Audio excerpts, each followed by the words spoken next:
Hello everyone, welcome back to the Characters on the Couch. Or if you're new here, welcome to the channel.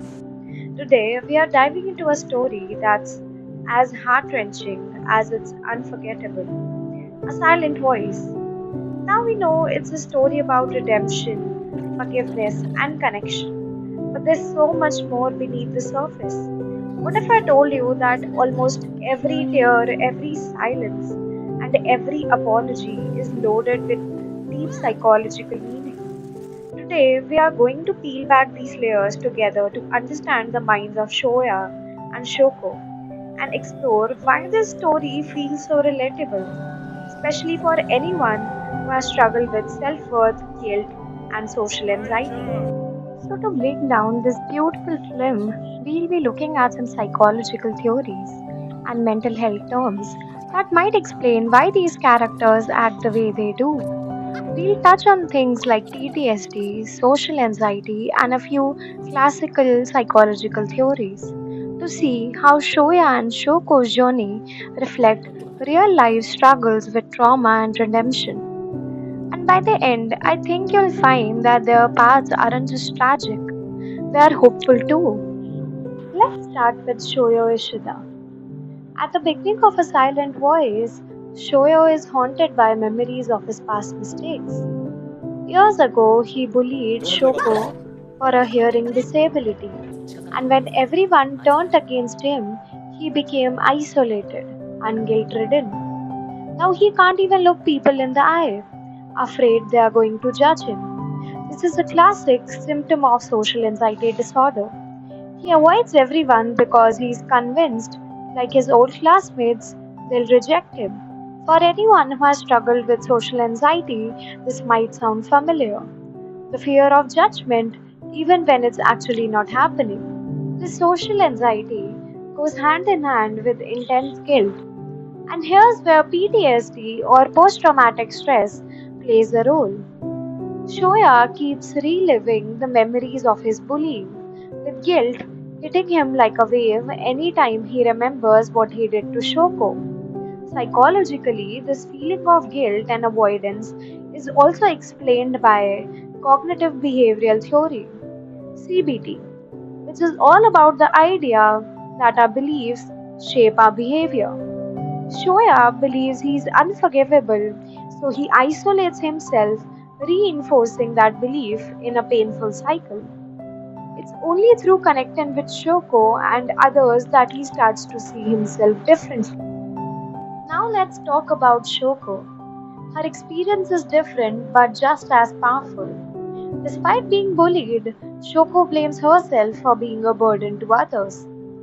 She also shows having symptoms of generalized anxiety disorder, which often involves constant and excessive worry. She worries that she is causing trouble for everyone around her. She is also often apologizing, which shows how her self worth has been chipped away over time. Shoko's experience also connects to attachment theory in psychology. That explains how our early connections influence the way we interact with people later on.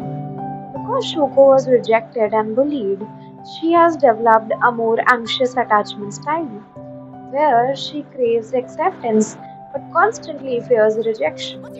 Her struggle to connect with Shoya shows how much she wants to be understood, but her fears keep getting in the way. Both Shoya and Shoko are dealing with trauma in their own way, and this shared experience creates a unique bond between them. PTSD often involves symptoms like guilt, flashbacks, and a lack of self worth, which both characters exhibit in different ways. Shoya's flashback of bullying Shoko are intense, and for Shoko, her trauma shows up as low self esteem and even self harm. When they finally reconnect, they find a safe place in each other to begin healing, despite the guilt and shame they both carry. Through social learning, we see Shoya learns empathy and compassion through his interaction with Shoko and their new friends. This theory suggests that we learn from our social experiences, and Shoya's journey shows that even people who feel beyond redemption can grow through forgiveness and understanding. Ultimately, the film explores powerful themes of self forgiveness and growth, which relate to existential psychology. Both Shoya and Shoko are dealing with guilt, isolation, and a search for meaning. Existential psychology suggests that when we confront our past mistakes and accept responsibilities, we can create a more meaningful life.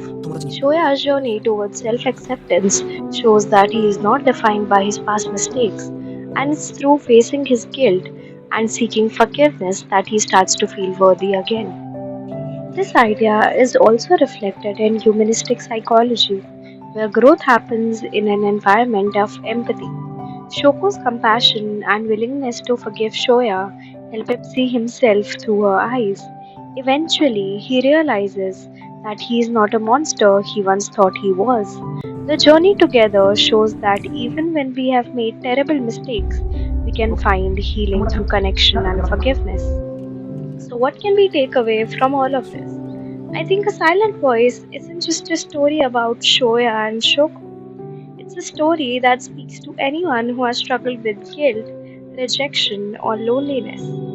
It reminds us that while we might carry scars, we can heal through empathy and understanding. It's also a reminder that forgiving ourselves is often the hardest but most important step in finding peace. If you have connected with Shoya or Shoko's story, I would love to hear about it. Have you ever feel isolated, guilty, or like you were just being judged? Let's talk about it in the comments. And if you enjoyed this analysis, don't forget to like, subscribe, and share it with others who love meaningful animes. Thanks for watching, and I'll see you in the next video where we dive deeper into the psychology behind our favorite characters.